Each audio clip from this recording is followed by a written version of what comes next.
In this lesson, we're going to finish learning target number 1, focusing on including states in balanced chemical equations. Being able to predict the state of a chemical in a reaction is a really important skill. Including states in balanced chemical equations allows you to know what state you need to mix the reactants in order to have a reaction. If you have the wrong state, no reaction could result. Also, it allows you to know what states the products will be in. That way, you will use the appropriate way to collect them. From now on, whenever you write a balanced chemical equation, include the state of each chemical. The states are indicated by little subscripts after the formula. If a chemical is a solid, a small s in brackets is written, G for gas, L for liquid, and an AQ for an aqueous chemical. Aqueous means that the chemical has been dissolved in water.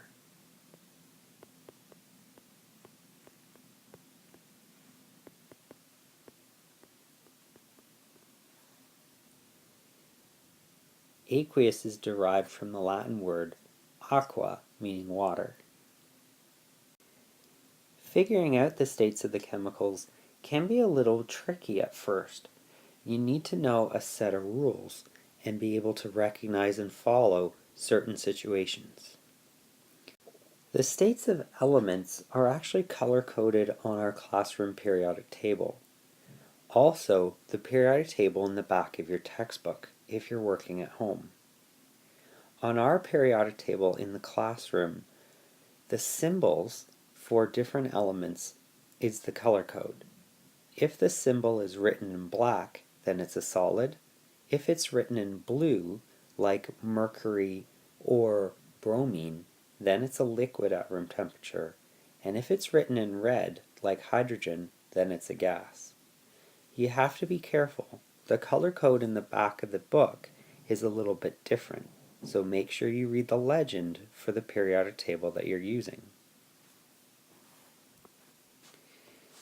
Let's skip down to molecular compounds. Molecular compounds you learn through life experience. If you don't know the state of a molecular compound, you can ask your teacher and we'll tell you.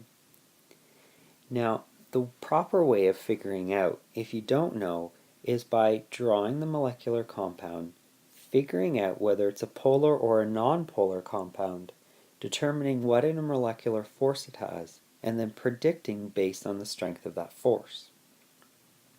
Now, we won't make you do that. We'll tell you, even on a test. All you have to do is ask. Now, ionic compounds are the tricky ones. Depending on what type of reaction it's in, the ionic compound follows a different set of rules. For synthesis or decomposition reactions, ionic compounds are always solids. Now, there are a couple exceptions to this. If there's a lot of water around in the synthesis reaction, the ionic compound might dissolve and be an AQ. You might come across some of these types of reactions. But if you write solid, you're following the rule we give you and we'll give you marks. For single and double displacement reactions, it gets a little bit more complicated. If the ionic compound is a reactant, as shown on the left side of the arrow, it is always AQ. If it's a product, you need to look up the chemical on the solubility table on the back side of your class periodic table. Let me show you how that works.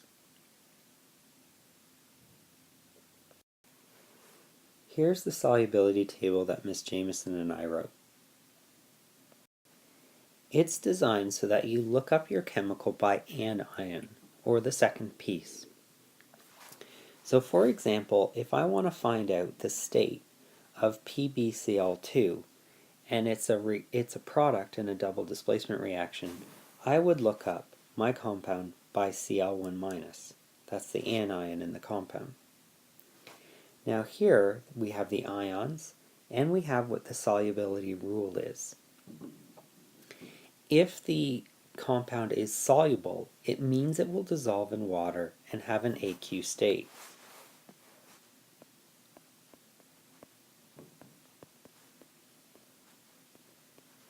If it's insoluble, that means the compound will not dissolve in water and it will have a solid state.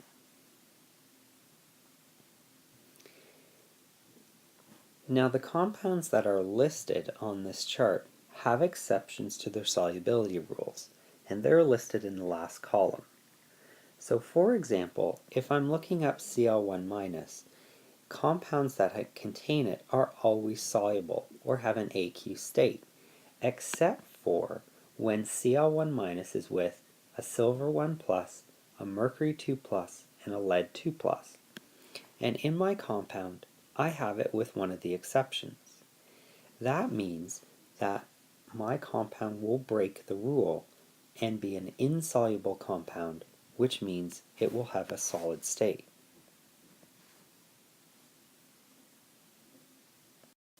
You'll notice that there are not a whole lot of ions listed in the solubility chart.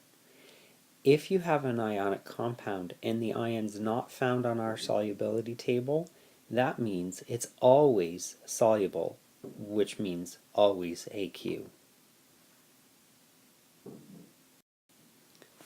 So using the solubility table, we know that PbCl2 will be a solid. Try the rest of the practice questions. Pause the video until you get your answers.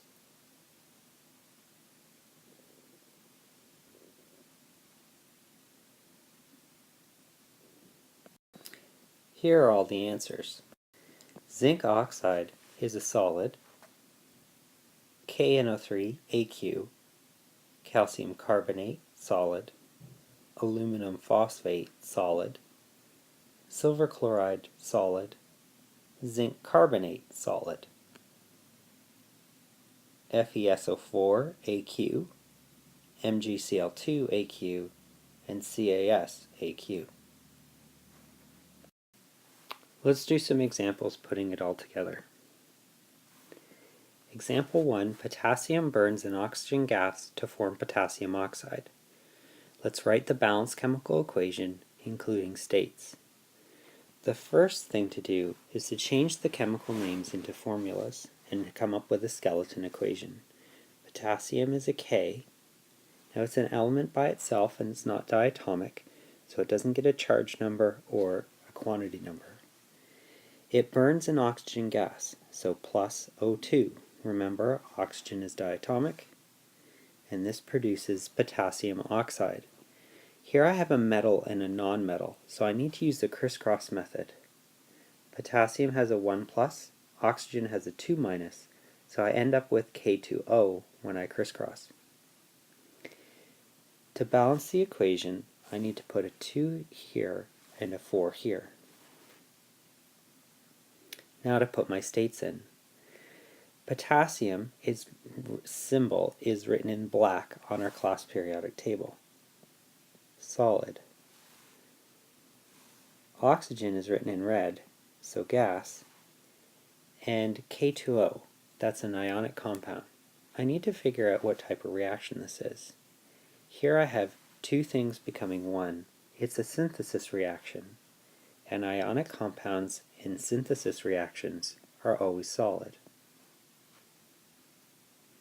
Try out example 2 and 3 using the new state rules to write the balanced chemical equation and include states.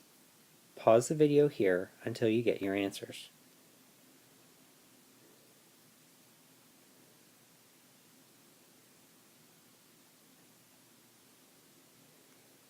Here are the answers for example 2 and 3. Aluminum fluoride is an AlF3, and it reacts with lithium metal. Now you notice it doesn't tell us what the products are. Looking at the reactants, we know that this is a single displacement reaction. The lithium, the element that's by itself, is going to steal aluminum's partner. The two metals are going to switch places.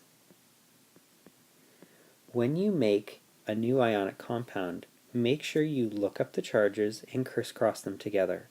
Don't just use the elements that you have. LiF3 is not a stable compound. The aluminum gets kicked out by itself.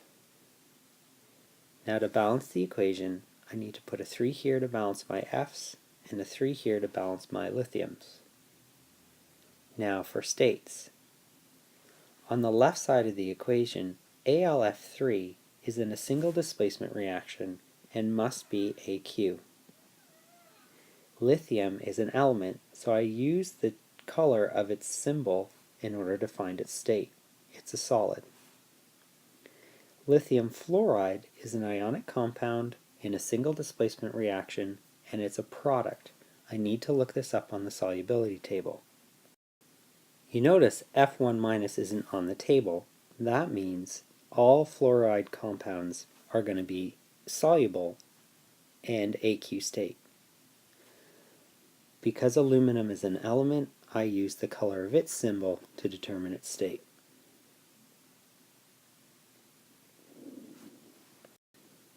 Here's the answer for example 3. Lead 2 hydroxide is a Pb bracket OH bracket 2 plus hydrogen monochloride, that's HCl.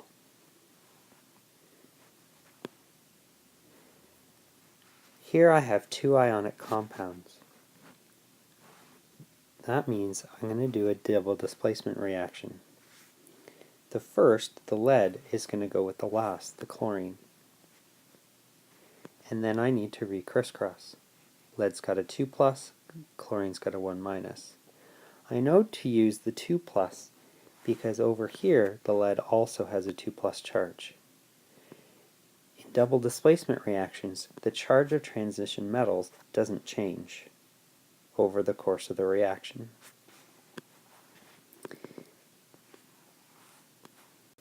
Now the third goes with the second.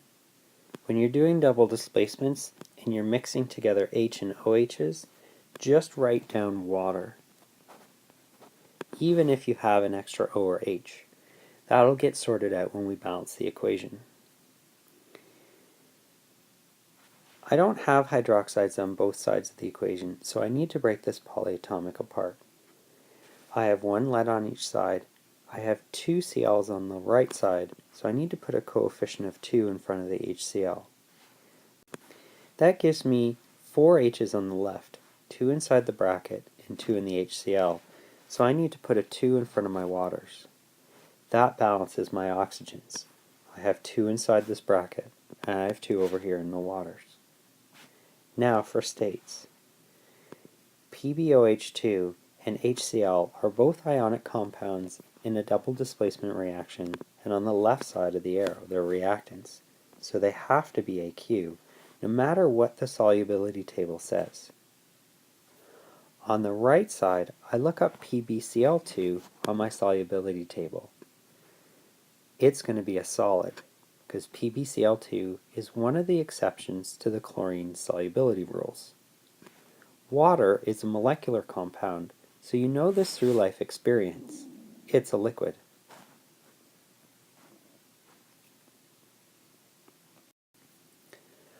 Try out the worksheet for more practice.